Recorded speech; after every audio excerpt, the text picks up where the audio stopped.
Hi, everybody. Welcome to the IC topic chat for today. It's the end of May, and hopefully, you're all having wonderful weather. I know we are here in Edwardsville, Illinois.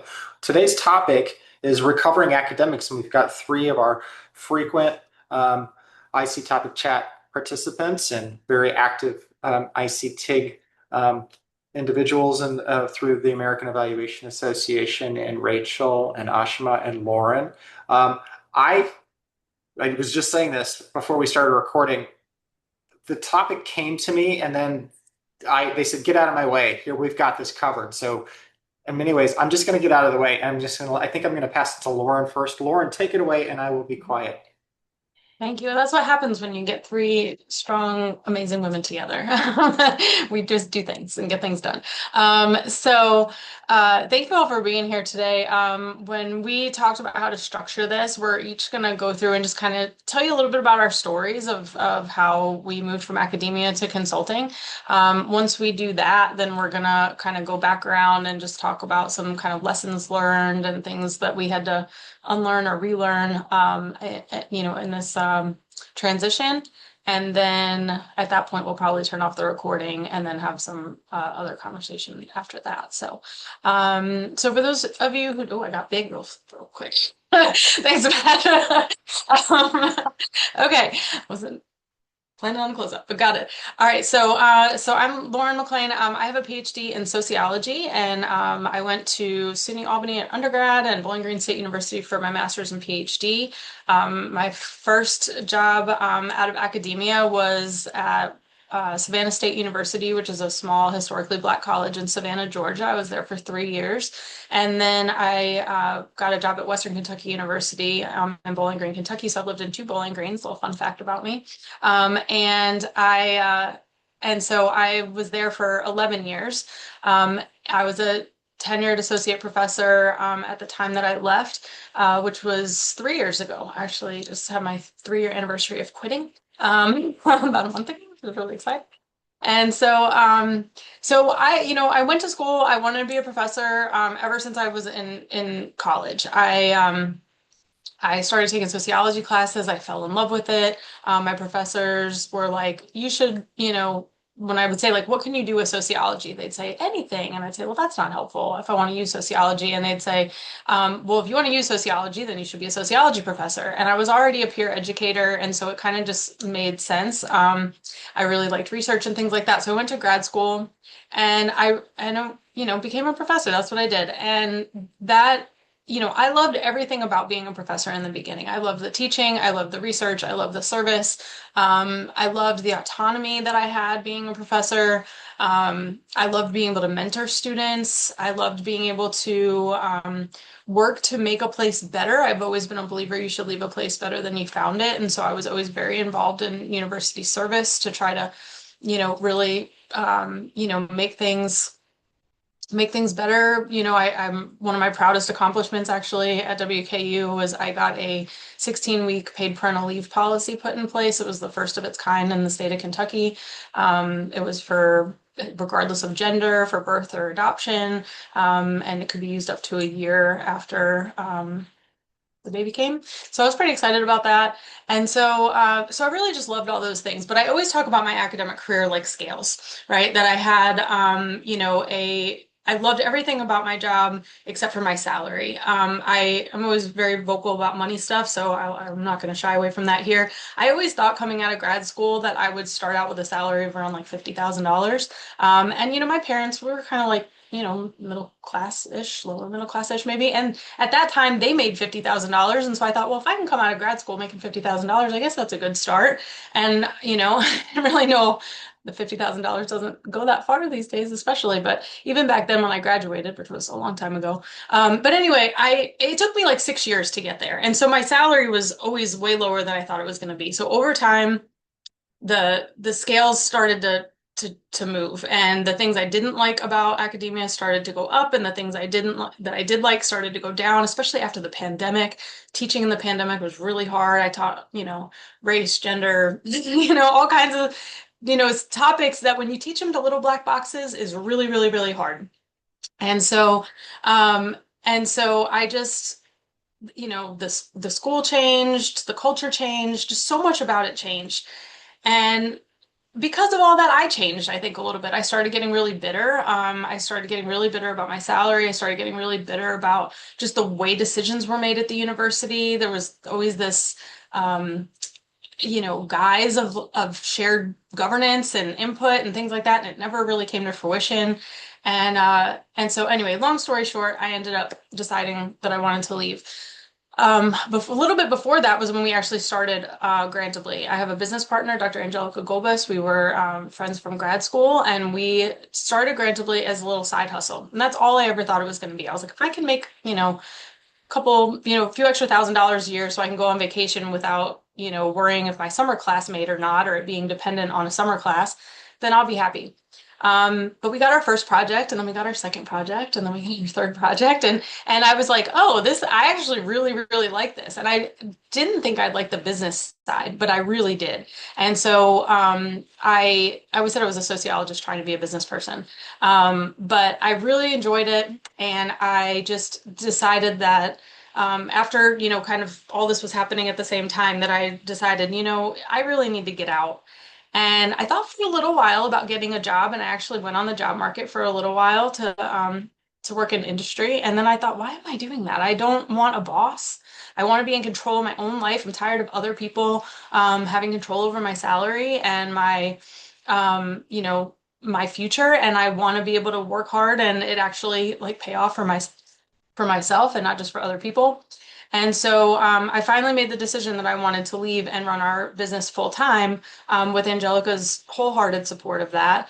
And I set an income goal, and I said, if I can hit this income goal, then I'll know I can leave.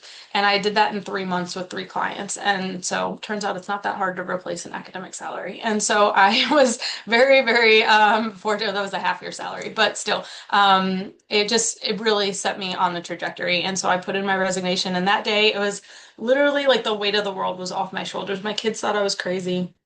I was dancing around and it was nuts. So anyway, so I've been doing it ever since. I'll tell you a little bit more about what came next as we go, but that's my story. So I'll turn it over to Rachel, who's gonna tell hers next.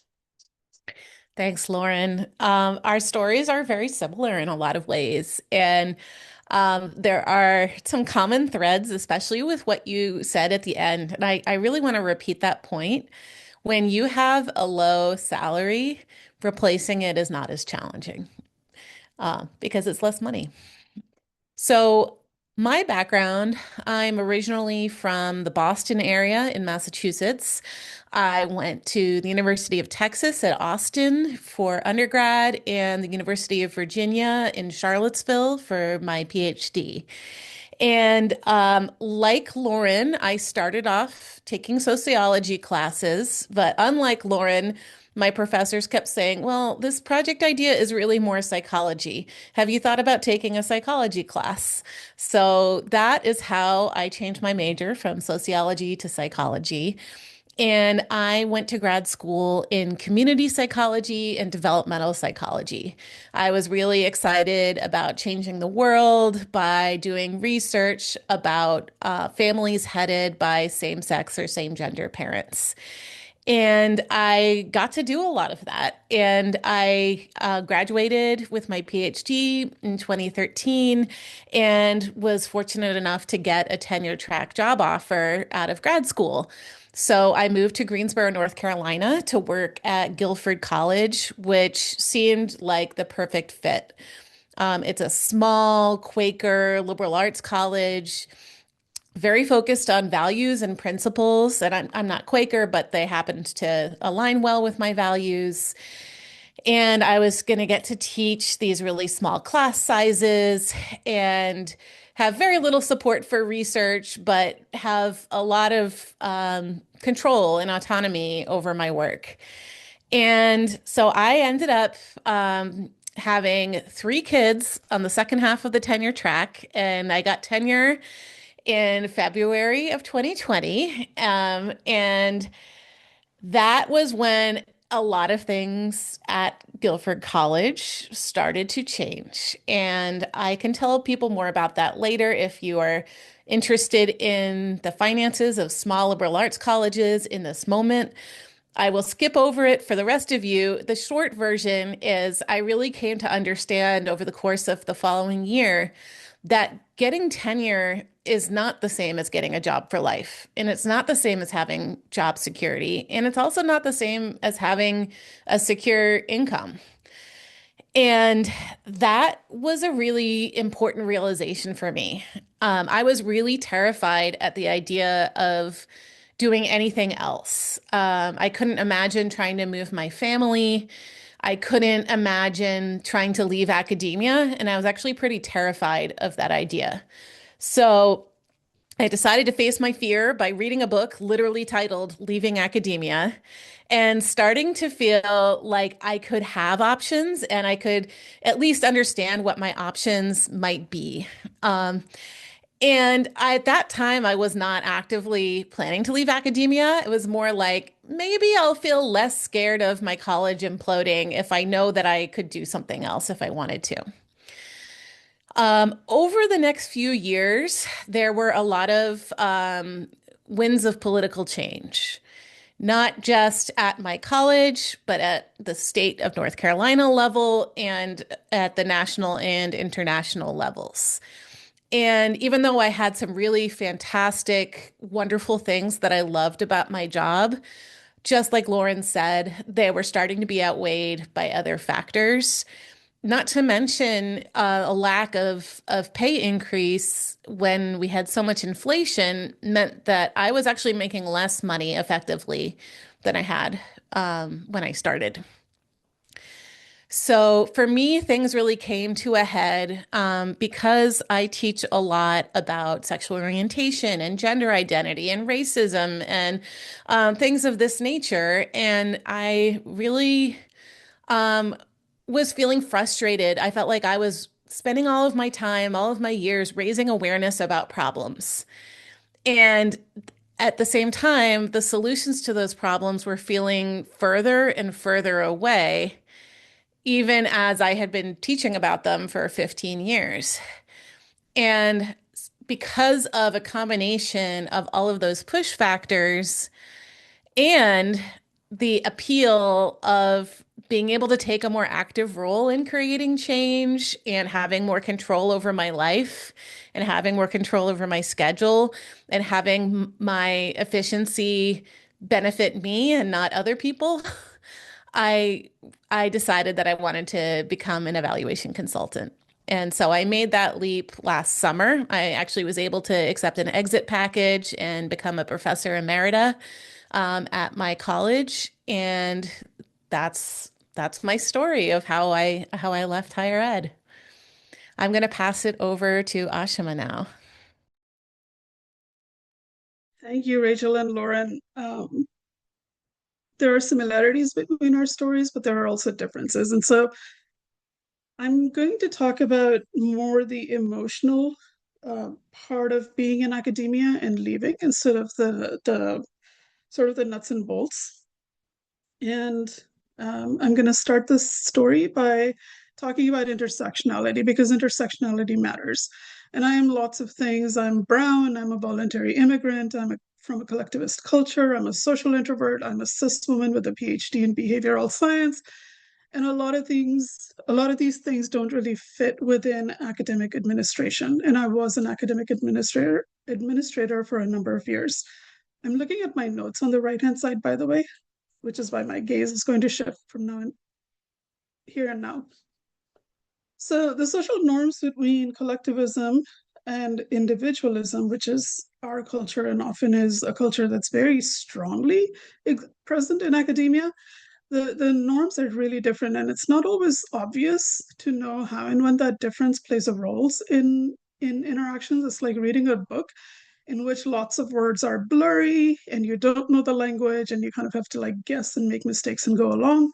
And so keep that picture in mind, and I'm going to talk about the role that I had in academia. As an administrator, my role was Not faculty. It did not come with tenure or and Rachel, I appreciate you talking about the absence of protection. Administrators have absolutely no protection because they can be fired at the whim of really anybody up in the hierarchy. And I was housed in the offices of upper administration, and there's a lot of tension between institutional tension, generally within faculty and administrative roles.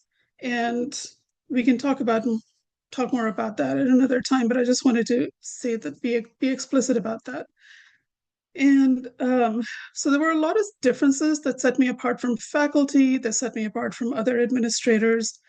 And my position really had no authority, but I was expected to lead the entire institution in demonstrating compliance, including people who were above me, the hierarchy. And very often the people that I reported to had no idea what I did or how I did it. And not personally about me, Ashima, but in general about the role that I occupied. And often they didn't understand what they did. Matt is going to cringe at this story, but a VP of institutional research was once absolutely delighted that an academic program was keeping their own shadow student database and using those numbers to report to external accreditors, which is a huge no-no. But this person was absolutely delighted this was happening. So life in academia can be messy, regardless of the role you're in. Excuse me for just. Oh. Put all of that alongside structural oppressions. And I'm going to use the language of trauma to talk about structural oppressions. And I'm going to use Gabor Mate's definition of trauma. He talks about trauma as an internal event in which parts of you shut down in order to survive whatever you're going through in the moment. And this can happen with big events like a car crash. It can happen with smaller events like a microaggression. And it can happen with the absence of good things, like if you don't have a supportive environment. All of these things can induce trauma. Regardless of the trauma, the body's response is to just shut down and sort of automatically make the motions to get through and not really think about it. And you go through that long enough and you start living in this cycle of functioning as though you're constantly under threat. And you all know that we're not stimulus response creatures. We are, at the very least, stimulus perception, activation of implicit internal mechanisms, and then you react creatures. And hopefully that reaction is not always reaction, it's a response. And so when it comes to trauma recovery, the goal is to really change that reaction into response. And as I'm talking about this and I'm talking about oppression, I want to acknowledge that oppressors are not horrible people. They are enacting their own trauma within a system that is highly dysfunctional. It's dysfunctional at the institutional level, it's dysfunctional at the state level, national, international. You can scale up as much as you want, and systems are dysfunctional. And so we all find ways to survive in these dysfunctional systems, and in doing so, we get hurt, we hurt others, and that's just what we do. It's part of being human, and it's also a really hard cycle to step out of. And so when you step out of that, and this was part of my process, was in stepping out, you sort of have to gain a self-awareness in which you can observe and examine and analyze how you're responding in the moment and start to shift that, not only your behavior, but how you're thinking and how you're feeling. And this is not easy. It doesn't happen overnight. When COVID happened, it created a space for me that hadn't really been familiar to me before. And all of a sudden, I wasn't having to constantly think about or deal with or anticipate or be impacted by structural oppressions of all kinds. Those triggers and those traumas hadn't really disappeared, but now there was some distance between me and some of them. And that's when I decided that I wanted to be in a space where I could negotiate that distance, be proactive about negotiating that distance. So for me, it wasn't money. I was making a very healthy salary as an administrator. Uh, I'm not making anywhere near that right now. And but for me, the priority was me. I wanted to rediscover who I am. Um, and part of that rediscovery process is really like trying to figure out, okay, what switches got turned off when I was experiencing trauma, because nobody labels those switches. And it's a process of hard self-discovery. It's not intuitive, but it has been extremely worthwhile for me because I was in a tunnel and I wanted to be outside in a field in the sunlight. And I really wanted to know how to make that transition. And it was important to me to make that transition. As James Baldwin says, and I love what he says, you've got to tell the world how to treat you. If the world tells you how you are going to be treated, you are in trouble. And that is my story.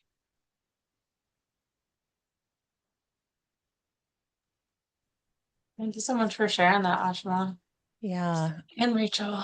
I appreciate hearing from both of you.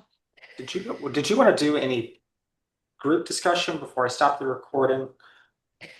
I Yeah, definitely want to talk about trauma and academic bullying. I don't feel comfortable sharing anything about my experience while the recording is on. Thanks for that, there was a Rich. few things I wanted to share before we shut it off, though, if you don't mind, that I think would be helpful for the people watching, and then we can. Just for the purposes of you Mhm. want me to spotlight, do you want me to put the three of you guys in spotlight because you're going to converse, or do you want me to just forget the whole spotlight topic? Whatever you want to do, Matt, is fine with us. Spotlight Okay. sounds good. All right, Spotlight go sounds ahead. good. Yeah. You start, and I'll get you in there. I'll start with that. Okay.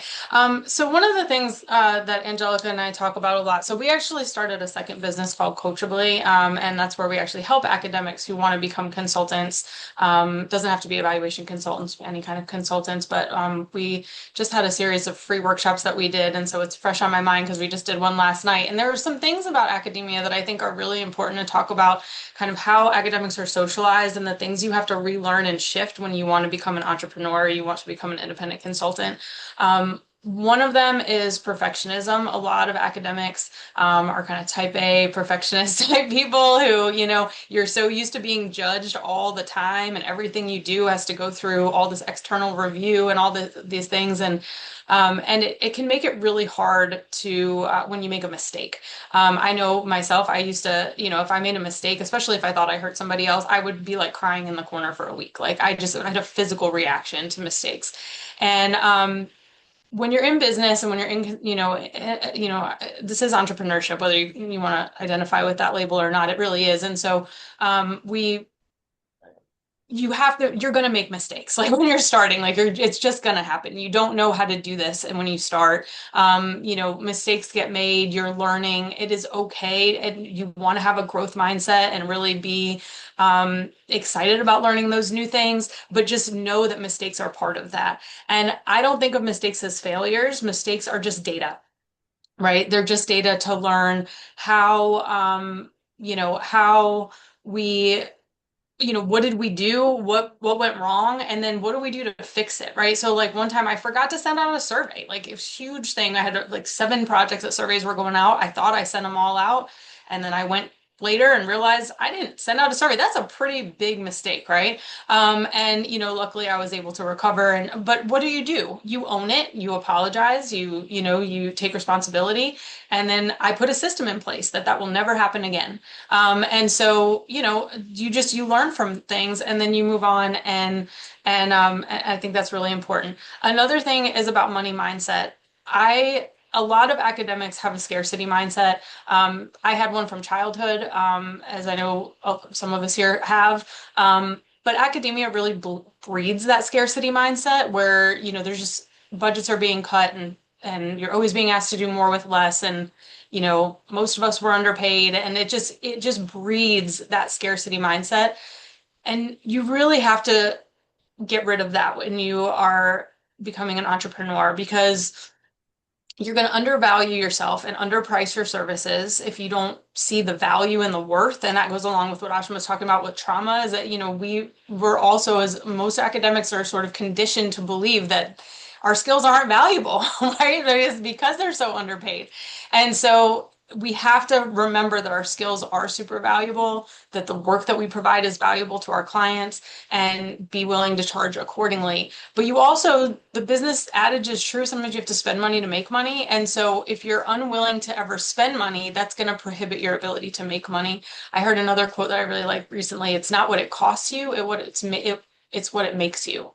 Right. So when you spend a couple $1,000s to go to a conference, if you can walk out of there with 2 or 3 clients, it was worth the cost to do that, right? And so, but again, if you have a scarcity mindset where you're like, oh, I couldn't spend money to do that, it's going to limit your opportunities. So just, keep that in mind. I know I was, very hesitant to work with coaches or things like that when we started out. I did go through Matt and Laura's course, which I highly recommend. It was really great.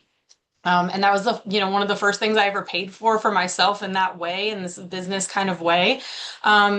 And it's worth it. And we do now we have our coaching business as well. And we do have free stuff on our resources on our website. So I'm gonna put the website in the chat for you. And we've got a couple events coming up that I'm really excited about. But sometimes it's worth it to pay to have someone help you get there faster. We're all smart people. You can figure it out on your own. You can do the research, but it takes a while, And so if you can shorten that gap between deciding what you want to do and getting paid for it, it might be worth a little money to do that. So, and I'm not saying that I guess it is kind of a shameless plug for myself, but also for Matt's course and, any other coaching that's out there, but we're good because we're academics and we know what we're about. We know your experience. So that's another really, really good one. And I have lots of resources on money mindset. If you want, I've got books and people I listen to on podcasts and TikTok and all that stuff. So that can help. But those are some of the biggest things that I think really just doing it, just taking action and owning this new identity. It is an identity shift. So just, really got to own that identity of, no longer being an academic and being a consultant. But you're still bringing in all those skills. You're building on that formal past identity. So it's just a shift. Anyway, I could talk about this up all day, but it's not just me here. So I'll let Rachel and Ashima talk about anything else you want to talk about before we turn recording off. I'll touch on a couple of less stated norms, if not unstated norms. One thing that I found really refreshing about the consulting community is that I don't see the same performance of busyness or performance of overwork, or it's almost a performance of importance, where in academia, your value is tied to how hardworking you are perceived to be, and the perception that you're hardworking is tied to how busy you are, or how busy you're perceived to be, or how many hours you work. And in consulting, I see the focus on work-life balance being lived out in a way that gets a lot of lip service in higher ed. But then when you run into everybody, how are you? Busy, so overwhelmed. And I really love that I've heard people say things in meetings like this, like, I work 5 or 6 hours a day and then I go ride my bike. And I really appreciate that because that is a better fit for my values. And one can be really hardworking and care about doing amazing work and also want to have other things in your life as well. I also think that people in the consulting world don't treat money as this kind of dirty, impure topic that is somehow less worthy of discussion. And I was at a college where you get the conflicting values of focusing on ideas and the mind, and also scrimping and saving every penny. So, speaking of scarcity mindsets, I have been chastised for printing 2 pages in color. I have been chastised for buying the recycled version of the folders for my department instead of the very cheapest folders. I mean, yeah, and sometimes without thought of like the context and the world around that. And also being at home is in being able to work remotely more often. As Ashima talked about during COVID, it allows you to put more distance between yourself and people who might give you a hard time or unintentionally be communicating microaggressions or in general who are hard for you to spend time with and physically be with. And I've talked about this before. One of the things I love is I don't have to sit in my freezing cold office without any ability to control my environment. One of the things that I love is that I don't have to make small talk with people who have, in some cases, not been great. And Mhm. um, I really appreciate that aspect of this work as well. In addition to actually being able to do work that feels really valuable. And we haven't really Mhm. touched on that yet, but I think that there's Mhm. sometimes an idea in academia that yes, there are all these problems, but it's worth it because we are living the life of the mind and making the world a better place. Mhm. And there's this idea that you can't do that in other careers. And so Mhm. one of the things that I have really appreciated is is that we can do all of this and, get funding for refugee families and Mhm. things like that. Mhm. Can I add to that real quick? I think too, that is another point that I always love to make is that, in academia, it's not just that it's stuff of the mind, but it's like that doing good work that helps the community should all be done for free. And, the work that we do is valuable. And I don't believe that doing good work that helps people and being broke are, those two things, or making money, are mutually exclusive, right? Like you should be able to make good money and help the community. And in fact, I firmly believe that money in the hands of good people does good things in the world, right? We do live in a capitalistic society, whether we like it or not. And so the more money you have, the more power you have, the more you can support people and causes that you care about, right? Like you can donate, instead of donating $10 a month, you can donate $100 a month or $1,000 a month, to a cause you care about if you make more money. So that whole negative idea about money and that money is evil or people who make a lot of money are bad or anything like that, like we've got to just check that at the door because you can do so much good in the world when you make more money. And so make your money. Make your money, charge accordingly, and then don't overwork to prove that you were supposed to, that you had to work all that to make that extra money. So I love those points, Rachel. I'm just going to add to those points a couple of things. One, I want to be very explicit that the system is dysfunctional, and a Mm-hmm. dysfunctional system never values any individual. It Mm-hmm. does not care whether you are an academic, whether you're an administrator, whether you're the president of the university, or whether Mm-hmm. you collect the garbage. It devalues everybody regardless of your position. It rewards different positions differently, but it devalues Mm-hmm. everybody. And in that devaluation, there's an inclination to hold in an image of a good academic or a good administrator. And you all can predict what that image might be. It's informed by majority values. People have studied it. And coming into independent consulting, that image doesn't exist explicitly. And it's something that I am constantly studying and trying to figure out what it is, because I have so many differences that I navigate. And so I have lots of opportunities to learn. And I'm still learning to balance authenticity with belongingness. And that's a tension that we all have, which is why all of us come to these IC chats. My perception of the consulting environment so far is that it's a mix of values that are informed by secure attachment and a model majority. Um, it's still a puzzle. I'm still figuring it out. And so my response to that puzzle has been to sort of actively work on self-awareness, because the better I know myself, the better I can understand people around me, the environment around me, and figure out ways to traverse all of that. And I've come to see my past and present experiences as lessons that I can use in my work, in how I present, in self-examination, all of this. And it has helped me see structural oppression with an entirely different lens. Um, it's not a lens that I ever would have used before. I never would have even imagined using it in academia. But having that distance has given me perspectives that I really appreciate. So overall, no regrets, just lessons learned. I think that's a great point to close the recording on and then transition to taking questions.